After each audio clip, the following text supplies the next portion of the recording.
Good evening friends. इस session में मैं बात करूंगा सिविल सर्विसेज एस्पिरेंट्स के लिए जिनका इस बार लास्ट अटेम्प्ट था या फिर वो एज को लेकर के डिस्क्वालीफाई हो रहे थे।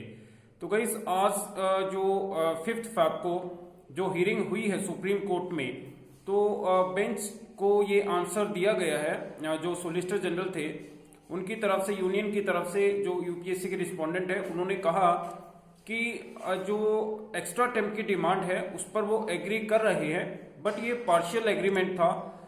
मतलब कुछ कंडीशन के साथ, कुछ रिस्ट्रिक्शन के साथ उन्होंने इस पर हाँ किया, उस पर यस किया। जो एक्स्ट्रा अटेम्प्ट की डिमांड है तो वो क्या थी, उसको हम जो लाइन टू लाइन है समझने की कोशिश करेंगे जो आज की हियरिंग में हुआ। तो मैं स्टार्ट करता हूँ। मैटर ये कमेंट्स होता है करीब 2:37 पर यहाँ से स्टार्ट होता है। Senior advocate Mrigendra Singh repeat करते हैं और his submission that he is filing an IA on behalf of similarly placed candidates who has exceeded the age limit।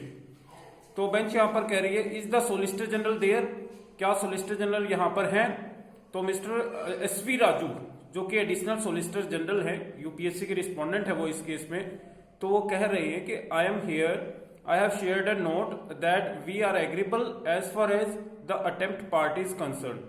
तो कह रहे हैं कि हम इस पर एग्री कर रहे हैं, बट जो एग्रीमेंट है उनका, जो एग्री करने के लिए उन्होंने कहा है, इसको वो कह रहे हैं कि अटेम्प्ट पार्ट इज कंसर्न, मतलब जो एक्स्ट्रा अटेम्प्ट की डिमांड है उसके एक हिस्से को वो एग्री कर रहे हैं।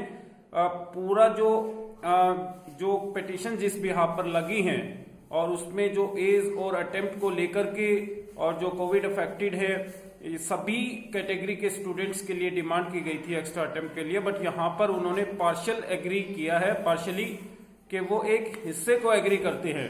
और वो क्या है हिस्सा, तो आगे रीड करते हैं हम। बेंच बोल रही है ask him to share it. Bench ने कहा कि आप इसे शेयर करें। जो नोट उन्होंने दिया है तो उस नोट के लिए वो बोल रहे हैं कि चलो शेयर करें। तो बेंच यहाँ पर बोलिए we don't have the note, हमारे पास नोट नहीं है, प्लीज रीड इट आउट, आप इसे रीड करके बताएं।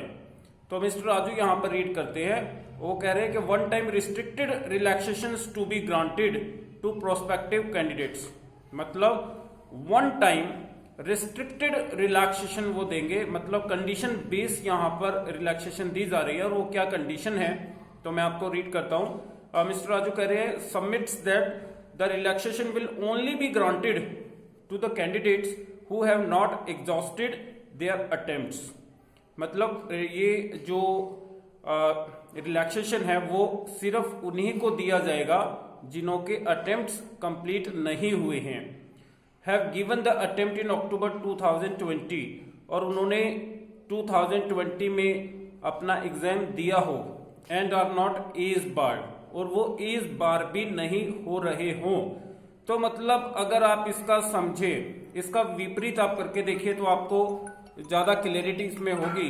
तो वो ये कहने की कोशिश करें जिनके अटेम्प्ट भी बचे हैं, जिनकी एज भी बची है और ये इस बार अपीयर हुए हैं वो, तो उनको हम अटेम्प्ट दे देंगे। तो अगर आप देखें तो उनको तो वैसे भी अटेम्प्ट मिल जाएगा।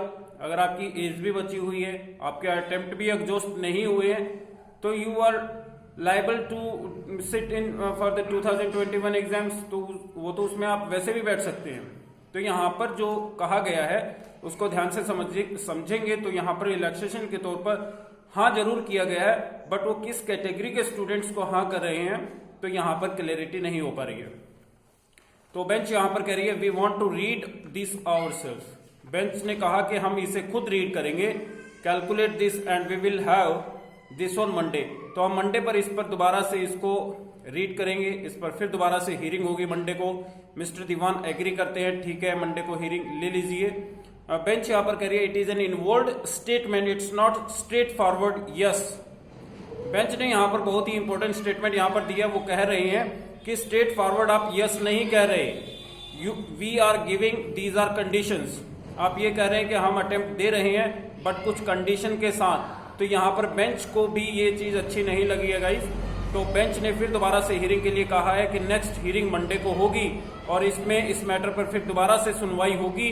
और जो अटेम्प्ट देने की बात एग्री कर रही है गवर्नमेंट, जो यूपीएससी के रिस्पोंडेंट मिस्टर SV राजू, तो वो यहाँ पर एक पार्शियल एग्रीमेंट वो बता रहे हैं, और वो एक सोची समझी प्लानिंग के साथ उन्होंने बताया कि जिसकी एज भी अभी बची हुई है और जिसके अटेम्प्ट भी कंप्लीट नहीं हुए हैं और वो 2021 के एग्जाम्स में बैठा हो तो उन्हें वो कंसीडर करेंगे।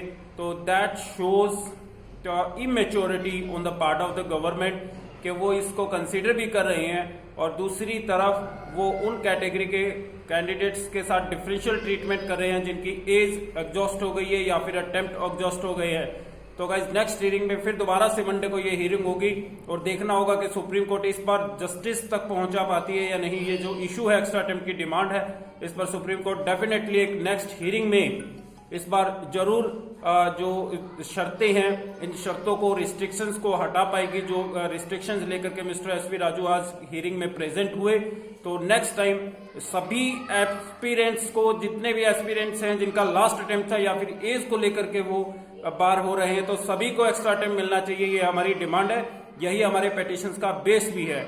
और अगर आप इस रिगार्डिंग एक्स्ट्रा अटेम्प्ट की डिमांड कर रहे हैं तो आप हमारे व्हाट्सएप ग्रुप से भी जुड़ सकते हैं। 9873456635 ये हमारा व्हाट्सएप ग्रुप नंबर है, और आप इसमें अपना मैसेज शेयर करके आप भी एक एक्स्ट्रा अटेम्प्ट की जो डिमांड कर रहे हैं स्टूडेंट्स, उनके साथ सहयोग कर सकते हैं।